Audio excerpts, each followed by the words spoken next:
Our Lady of Lourdes in southern France is the site of 70 medical miracles recognized by the Catholic Church. Saint Bernadette is one of the most popular saints of the Catholic Church, with a body that appears to show no signs of decay. According to scientific estimates, an average body begins decomposing within 24 to 72 hours after death. In a shocking twist, Saint Bernadette's body has remained intact for nearly 150 years. During a time of religious turmoil, a young woman claimed to have seen a vision of a lady dressed in white with a blue sash and a yellow rose on each foot, leaving both scientists and the church astounded. But who is the mysterious saint behind this story, and why has her body remained intact for decades? Join us as we reveal the mysteries of Bernadette's preserved body. But first, it is essential to explore some interesting aspects of the life of Saint Bernadette.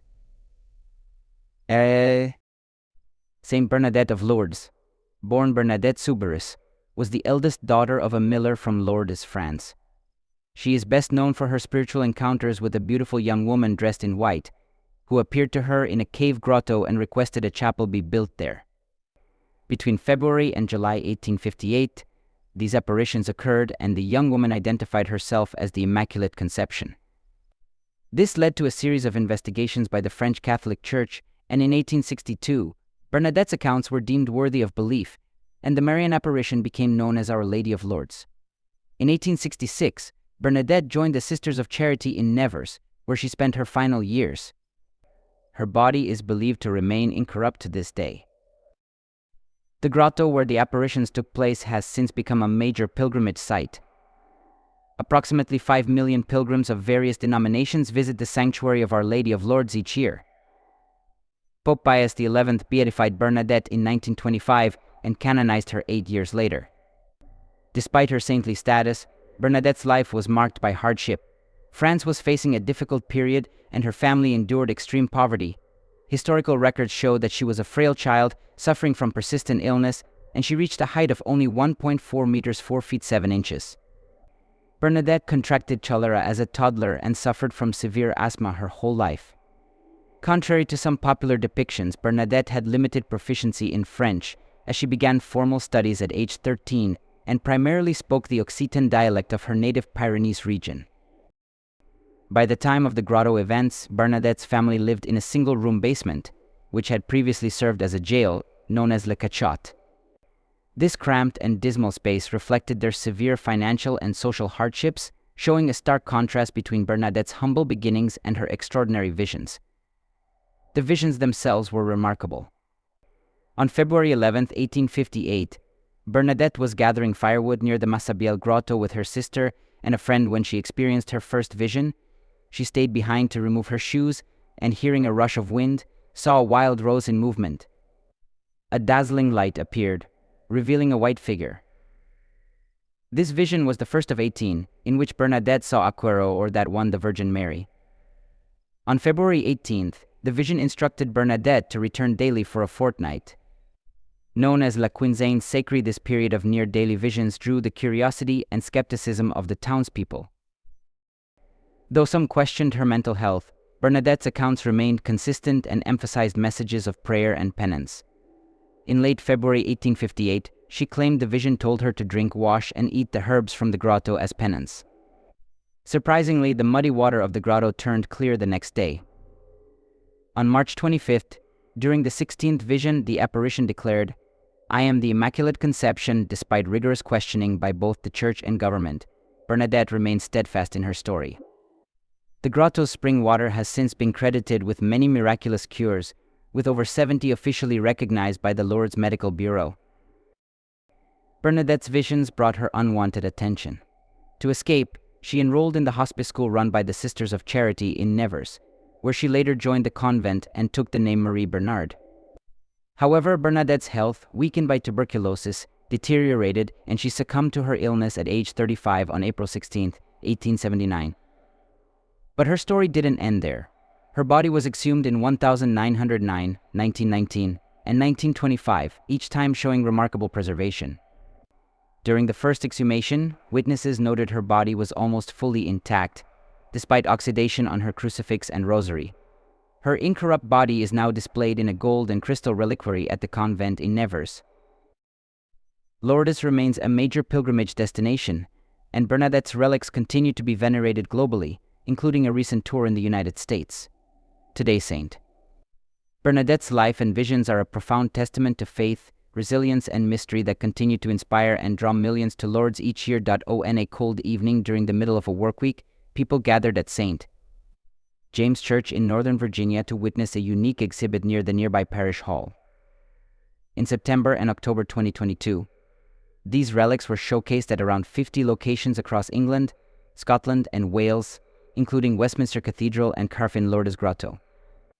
To be considered incorrupt, a body must resist natural decay forces without embalming. However, it doesn't need to remain pristine forever to be deemed incorrupt, only showing some supernatural preservation in its history.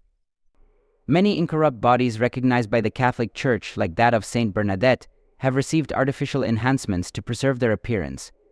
Overall, the Catholic Church has about 100 incorrupt bodies, mostly in Italy, though others are in Poland, Belgium, Austria, Germany, and India. Pope Francis, speaking on Easter, addressed followers on meaningful issues, marking Easter Sunday as a sacred day when Christians celebrate Jesus' resurrection. During his address, he emphasized that God is always with humanity. Though he shared surprising insights about Jesus that shocked even some traditional Catholics, known for occasionally making statements that unsettle some believers, Pope Francis' recent words surprised even his supporters.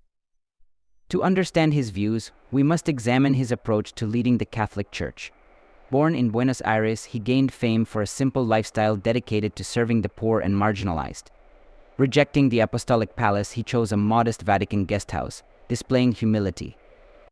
Pope Francis frequently emphasizes values like kindness, inclusivity, and environmental care, believing that the Church should welcome everyone.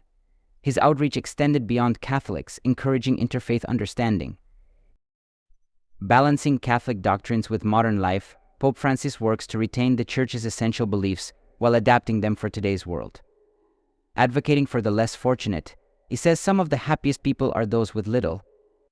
Yet his perspective on traditions and modern relevance sparked debate, especially concerning his interpretations of Jesus and the Bible. While many appreciate these changes, some traditionalists resist, committed to preserving Catholic doctrine.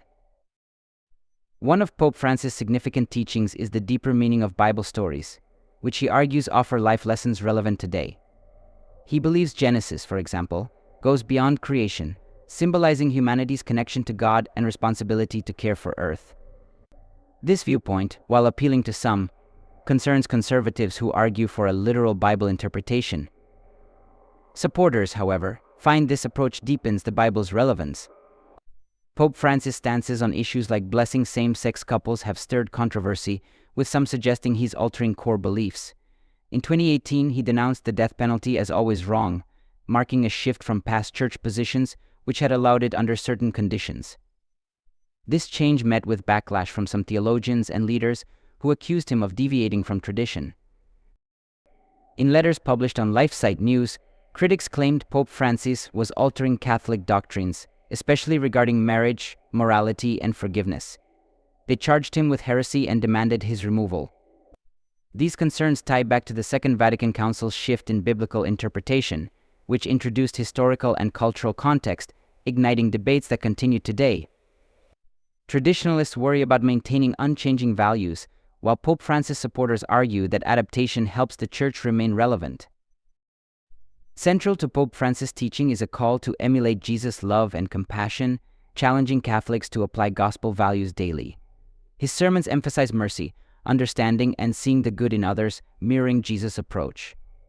The Pope stresses that Christianity is about more than rituals, it's about active charity, empathy, and confronting injustice. By recognizing both strengths and flaws in humanity, Pope Francis suggests we follow Jesus' example to foster dignity and transformation in the world. Finally, in one recent revelation, he spoke of Jesus' mercy and companionship, reminding followers that Jesus loves us in our imperfections. The Pope's teachings on unconditional love, forgiveness, and Jesus' example left many listeners reflecting on the faith's core values. His message inspires people to integrate compassion into their lives and challenges Catholics to maintain gospel ideals in a changing world. These insights on Jesus have deeply resonated, reaffirming Pope Francis' vision of a faith rooted in mercy and connection. What do you think of Pope Francis' perspectives on Jesus? Let us know in the comments, and if you enjoyed this summary, please like and share it with friends.